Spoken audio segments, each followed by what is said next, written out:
여러분 안녕하세요. 톡투미인 코리안의 김예지입니다. 오늘의 주제는 여러분들이 제목과 썸네일에서 이미 보신 것처럼 여러분들의 한국어 실력을 좀 더 빠르게 키울 수 있게 도와주는 5가지 습관입니다.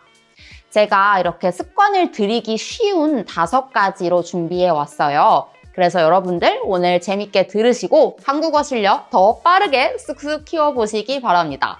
자, 첫 번째 습관이에요. 한국어로 여러분의 일상을 도배해 보세요. 여러분, 일상이라는 단어는 아시죠? 도배라는 단어는 처음 들어보셨을 수도 있을 것 같아요. 도배라는 단어는 원래는 종이로 벽을 칠하는 거예요. 그래서 벽지 같은 걸로 벽을 칠하는 건데 보통 이사를 갈 때 도배를 많이 하죠. 이사를 가면서 새로운 집에 새로운 벽지로 도배를 많이 해요. 한국어로 여러분의 일상을 도배하는 건 어떤 의미일까요? 바로 여러분 곳곳에 한국어를 두라는 뜻인데요. 물론 진짜 말 그대로 한국어를 포스트잇 같은 데 적어 놓고 벽 여러 군데에 붙이는 것도 가능할 것 같아요. 그렇게 도배하는 것도 가능하겠지만 제가 추천드리는 방식은 여러분들이 실제로 보고 즐기는 것들, 콘텐츠라고도 할 수 있겠죠. 그런 콘텐츠들을 한국어로 도배를 하는 거예요. 그래서 드라마, 영화, 아니면 노래, 팟캐스트, 유튜브 요즘 볼 거 너무 많잖아요. 여러분들이 좋아하는 콘텐츠를 골라서 한국어로 되어 있는 재밌는 것들을 한번 찾아보세요. 그래서 저도 제가 일본어 공부를 처음 시작했을 때 일부러 일본어 콘텐츠를 많이 찾아봤어요. 저는 사실 일본 드라마나 만화라든지 그런 거를 평소에 보지는 않거든요. 근데 일본어 공부를 시작했으니까 한번 찾아보자 해서 영화도 일부러 보고 드라마도 일부러 보고 노래도 일부러 들었어요. 그래서 저는 지금 J-팝에 되게 빠져있는 상태인데요. 여러분들도 K-팝이라든지 K-드라마라든지 아니면은 비빔챗처럼 톡투미인 코리안의 비빔챗처럼 한국어를 100% 들을 수 있는 유튜브 채널을 찾아서 계속 들어보시는 것도 정말 추천드립니다. 그러니까 여기서 중요한 거는 한국어가 내가 책을 폈을 때만 볼 수 있는 언어가 아니어야 한다는 건데요. 여러분 일상 곳곳에 한국어가 튀어나오게 만들어 보시길 바랍니다. 또 쉬운 방법은 여러분들 소셜미디어 많이 사용하시잖아요. 인스타그램이라고 예를 들어볼게요. 그러면 일부러 한국인 인플루언서를 팔로우하는 거예요. 그러면서 그 인스타그램에서 한국어가 나한테 자주 보이게, 나한테 한국어가 자주 노출되게 만들어 놓으면 좋습니다. 이렇게 여러분의 일상을 조금씩 한국어로 도배해 보시길 추천드립니다. 그리고 2번째 습관이에요. 아마 이 첫 번째 습관을 들으시고 어떤 분들은 예지님 그거는 저는 너무 쉬워요. 이렇게 말씀하시는 분들도 계실 것 같아요. 이미 K-팝 좋아하시고 K-드라마 이미 좋아하시고 유튜브로 한국어로 된 예능들 많이 보시는 분들 이미 계시죠? 그런 분들한테 1번 습관은 이미 형성되어 있는 습관일 거예요. 제가 소개해드리려는 2번 습관을 한 단어로 얘기하면 액티브 워칭인데요. 반대말로는 패시브 워칭이 있겠죠? 액티브 워칭은 어떤 매체, 어떤 콘텐츠를 한국어로 듣거나 볼 때 적극적으로 이해하려는 노력을 하는 거예요. 그래서 여러분, 예를 들어서 여러분들이 한국 드라마, 무빙을 보고 계세요. 근데 만약에 영어로 된 자막을 틀어놓고 그냥 이렇게 편하게 누워서 무빙을 본다면 그게 액티브 워칭일까요? 아니죠. 그런 경우에는 패시브 워칭이라고 할 수 있어요. K-팝을 들을 때도 가사를 전혀 신경을 쓰지 않고 그냥 멜로디만 듣는다면 이것도 한국 문화를 즐기는 거라고는 할 수 있겠지만 한국어에 도움이 되는 방식으로 즐기고 있다고 보기는 어려워요.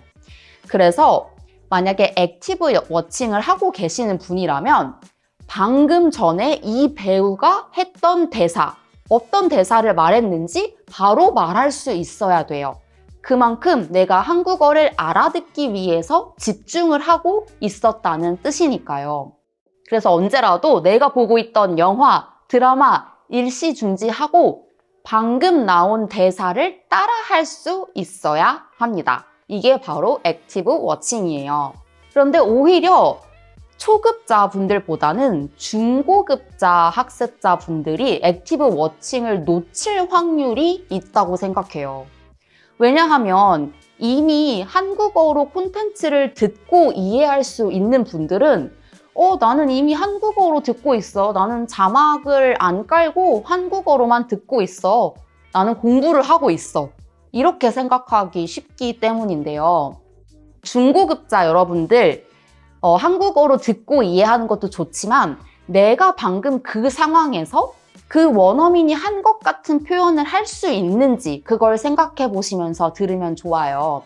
그렇게 하려면 내 마음속으로 지금 이 드라마나 예능에 나온 대사를 따라해보면 되는데요. 내가 따라해봤을 때 이 정도 표현쯤이야. 그 상황에서 나도 할 수 있지 라고 생각이 드는 표현도 있을 거예요. 그런데 어떤 표현들은 이해는 가요. 무슨 말인지 알겠지만 나는 그 상황에서 그렇게 자연스러운 표현을 못했을 것 같다 하는 그런 표현들도 있거든요.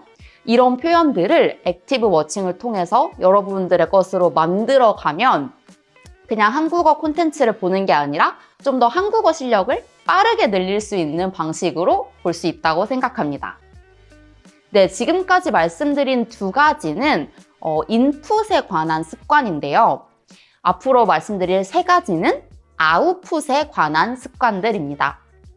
세 번째 습관은 바로 한국어로 혼잣말하는 버릇을 들이는 건데요. 여러분들 혼잣말이라고 하면 진짜 혼자 있을 때 자기한테 하는 말일 수도 있고 아니면 다른 사람이랑 있을 때도 혼잣말 할 수 있잖아요.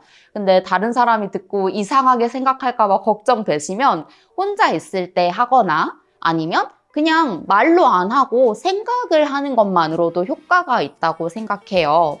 그래서 예를 들어서 어떤 라면을 먹었어요. 근데 그 라면이 너무 맛있는 거예요. 그러면 영어로 아니면 여러분들의 모국어로 맛있다 이렇게 생각하는 게 아니라 한국어로 한 번 더 생각해 보세요.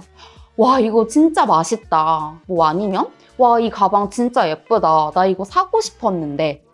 이런 식으로 내가 지금 표현하고 싶은 것들을 한국어로 한 번씩 생각해 보는 거예요.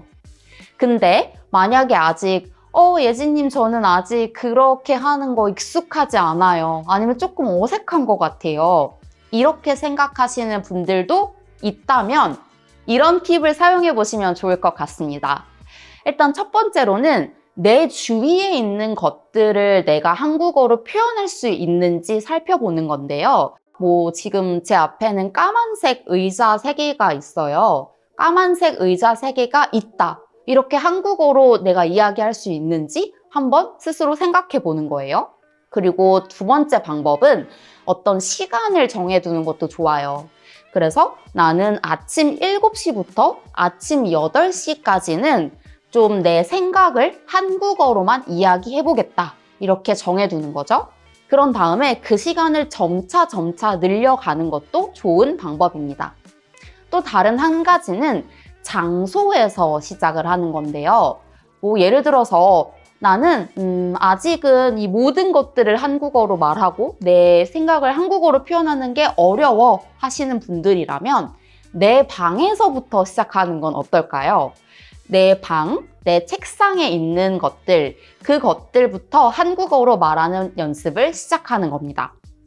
이렇게 해서 여러분들이 틈틈이 한국어로 문장을 만들 수 있는 기회를 스스로 주는 거예요. 그리고 네 번째 습관인데요. 네 번째 습관은 바로 검색이랑 연관이 있습니다. 검색. 여러분들 인터넷 검색할 때 어떤 언어로 많이 하세요? 보통 습관적으로 구글 같은 데 들어가서 여러분이 편한 언어, 여러분의 모국어로 찾아보기 마련이죠. 그런데 여러분, 한국어로도 검색을 한번 해보세요. 저도 한국어로만 검색을 해보다가 처음으로 제가 배우는 언어인 영어로 검색을 시작했을 때 또 느낌이 다르더라고요. 제가 영어를 오랫동안 배워왔지만 또 이렇게 정보를 찾는데 내가 배운 언어를 써본다는 경험이 되게 이 언어가 진짜 내 거가 됐다. 내가 구사하는 언어가 됐다라는 기분을 주거든요. 그래서 그게 되게 좋더라고요. 그리고 또 한 가지 신기한 거는 영어로 구글에서 검색을 할 때는 문장 단위로 검색을 하는 경우도 많잖아요. 그래서 이 근처에서 가장 별점이 높은 타코집은 어디인가요? 이런 식으로 영어에서는 문장으로 검색할 때가 있어요. 근데 제가 느끼기에는 한국어로 검색을 할 때는 좀 더 딱딱 떨어지게 명사형으로 검색을 많이 하는 것 같아요. 그래서 홍대 타코 맛집 한국어로 제가 검색을 했더라면 이렇게 검색을 했을 것 같아요. 그래서 이렇게 좀 소소하게 내가 쓰는 모국어에서 검색하는 방법, 한국어에서 검색하는 방법 이런 거의 차이도 알아가면서 좀 소소한 재미도 느낄 수 있을 것 같습니다.